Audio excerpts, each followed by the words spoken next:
Have you ever received an email saying your account has been suspended? Click here immediately, or a message claiming you've won a prize. These messages might be part of a cyber attack called phishing. Today, we'll understand what phishing is, how it works, and how you can protect yourself. What is phishing? Phishing is a cyber attack where attackers try to trick people into revealing sensitive information. This information may include passwords, credit card numbers, bank account details, personal information. Attackers pretend to be trusted organizations to gain your trust. Why is it called phishing? The word phishing comes from the word fishing. Just like fishermen use bait to catch fish, cyber criminals use fake messages to catch victims. The bait may be emails, text messages, social media messages, fake websites. How phishing works: a typical phishing attack follows these steps. 1. The attacker creates a fake message. 2. The message appears to come from a trusted source. 3. The victim clicks a link. 4. The victim enters sensitive information. 5. The attacker steals the data. The victim often doesn't realize what happened until it's too late.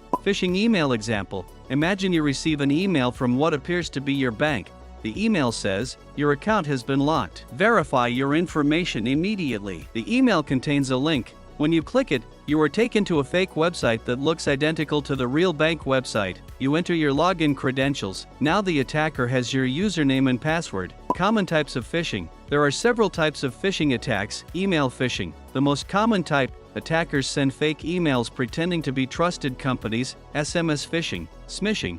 Attackers send fake text messages. For example, "Your package delivery failed. Click here." Voice phishing. Vishing. Attackers call victims pretending to be banks, government agencies, technical support.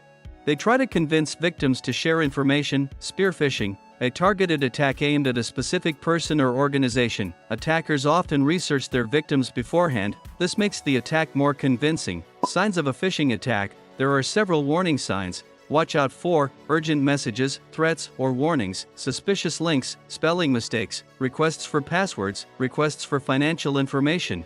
If something feels suspicious, verify it first. Fake websites. Many phishing attacks use fake websites. These websites may look almost identical to banks, social media platforms, online stores. Always check the website address carefully. Even a small spelling difference can indicate a fake website. Why phishing is dangerous. Phishing can lead to identity theft, financial loss, stolen accounts, data breaches. Both individuals and businesses can become victims. Real-world examples: large companies, governments, and even cybersecurity experts have been targeted by phishing attacks. Every year, phishing causes billions of dollars in losses worldwide. How to protect yourself. You can reduce your risk by following these steps. Never click suspicious links. Verify emails before responding. Use strong passwords. Enable two-factor authentication. Keep software updated. Check website URLs carefully. What is two-factor authentication? Two-factor authentication, or 2FA, adds an extra layer of security. Even if attackers steal your password, they may still need a phone code, authentication app approval. This helps protect your accounts. Phishing and social media. Attackers also use social media. They may create fake profiles and send messages pretending to be friends, companies, influencers. Always verify identities before sharing information. AI and modern phishing. Artificial intelligence is making phishing attacks more sophisticated. AI can help create realistic emails, fake voices, personalized scams. This makes cybersecurity awareness more important than ever. Now you understand how phishing works and how to protect yourself from it. If you want more simple tech videos like this, subscribe to Byte and tell me in the comments, have you ever received a suspicious email or message online?